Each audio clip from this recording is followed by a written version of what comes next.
75 days hard ಚಾಲೆಂಜ್ಗೆ ಎಲ್ಲರಿಗೂ ಸ್ವಾಗತ ಸುಸ್ವಾಗತ. ಬೆಳಗ್ಗೆ 7:35 ಆಗಿತ್ತು. ಎದ್ದು ಹಾಸಿಗೆ ಎಲ್ಲ ಮರ್ಚಿದೆ. ನೇಚರ್ 99 ಮಿಸ್ ಕಾಲ್ ಕೊಟ್ಟಿತ್ತು. ಹೋಗ್ಬಿಟ್ಟು ಬಂದೆ,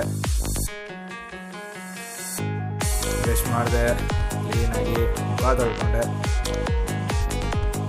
ದೊಡ್ಡ ಚೊಂಬಲ್ಲಿ ಅಂತ ನೀರು ಕುಡ್ದು, ಒಂದು ಕಪ್ಪು ಚಾಯ್, ಆಮೇಲೆ ಬೆಕ್ಕಿಗೆ ಹಾಲು.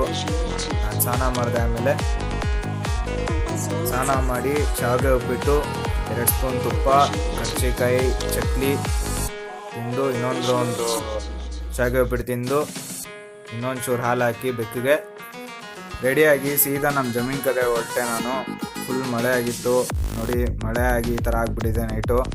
ನಮ್ಮ ಜಮೀನು ಫುಲ್ ನೀರಲ್ಲೇ ಇದೆ ಈಗ.